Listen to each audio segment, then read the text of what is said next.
आदिशक्ती जगदंबा भवानी माता छत्रपती शिवाजी महाराजांच्या बरोबर प्रत्यक्ष बोलत होती आणि आता बोलत नाही म्हणलेले। आता जरा कलियुग आहे, आता हे कलियुग आहे, बरोबर आहे। कलियुगामध्ये देवाचं नामस्मरण सगळ्यांना पाहिजे असं नाही। नाही ज्या ठिकाणी भाव आहे त्या ठिकाणी देव आहे, बरोबर आहे। देव भावाचा नाही कुणाच्या बापाचा, नाही कुणाला गावायचा, हे ज्याच्या पोटी त्याला पाडेल संकटी, म्हणून भावे तर देवीची सेवा केली। आज सुद्धा बऱ्याच लोकांनी देवीची सेवा केलेली आहे। नवरात्रोत्सवामध्ये देवीच्या नावाने उपवास धरले जातात। उपवास बऱ्याच मंडळींचे उपवास असतात। आज सुद्धा बऱ्याच लोकांचे उपवास आहे। 9 दिवस उपवास केले जातात। कसे काय उपवास केले जातात? कसे केले जातात? सकाळ सकाळी सांगायचं आज माझा उपवास आहे। मग दिवसभराचे अन्नपदार्थ सगळे बदलले। कसे काय? सकाळी 8:30 वाजता अर्धा किलो साबुदाण्याची खिचडी उपवासाला, 10 वाजता किलोभर रताळी उपवासाला, 12 वाजता डझनभर केळी उपवासाला, 2 वाजता 5-6 सफरचंद उपवासाला, 4 वाजता बाई शिरो हो तो रव्याचा असतो, पण काही जण खातात भावाचे। 6 वाजता ग्लासभर कॉफी कंपन नाही करत, नाही उपवासाच्या दिवशी ग्लासभर लागते।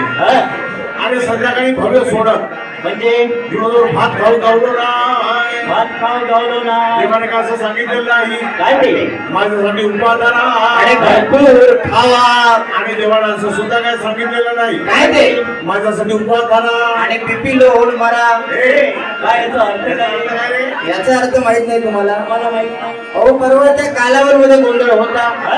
तिथे एक आजी होती, तिथे एक आजी होती, ही नव्हे रे, असे कालावर मध्ये एक आजी होती। अशी एक आजीबाई होती। त्या आजीने काय केलं? कडक उपवास झाला। खडक तिकडे रॉक गार्डन मध्ये आहेत मालवणात, जाऊ हा जरा। अरे कडक म्हणजे चहा नाही, पाणी नाही, अन्न नाही, खाणं नाही, काही नाही खाल्लं नाही। तसलं काही सवय नव्हती आजीला, तसली सवय नव्हती। अरे बाबा काही खाल्ली नाही, काही प्यायली नाही। कसा तरी दिवस संपला। संध्याकाळी 7:30ला मी जोगव्याला बाहेर पडलो आणि आजी पडली। आजीचा बीपी लो झाला। आजी क्विक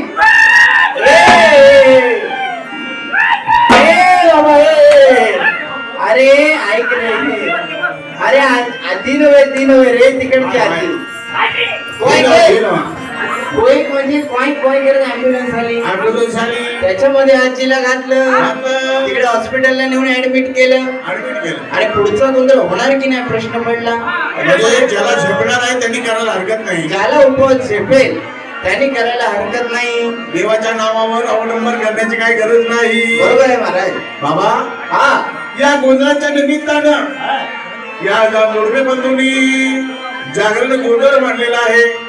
पण गोंधळामध्ये या देवीचा जन्म आणि या आदिवासी शक्तीसारखा आणखी एक गोंधळ होतो, बरोबर आहे। तो म्हणजे तुळजापूर भवानी मातेचा गोंधळ, देवीचा गोंधळ। दुसरा जेजुरी खंडेरायाचा देवाचा गोंधळ, देवाचा गोंधळ। तो कसा काय होतो म्हणलेला आहे? जेजुरीच्या खंडेरायाला जागरण गोंधळ होतो त्या ठिकाणी वाघ्याने मुरळी असतात, आणि या खंडेरायाचा जागरण गोंधळ कसा करतात? आणि जेजुरीच्या खंडेराया जागराला या, जेजुरीच्या खंडेराया जागराला या, जेजुरीच्या खंडेराया जागराला या, जेजुरीच्या खंडेराया जागराला या, वाईचा तुकणाया जागराला या, वाईचा तुकणाया जागराला या, वाईचा तुकणाया जागराला या, वाईचा तुकणाया जागराला या, आणि पणसुरीच्या वैरी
Thank you.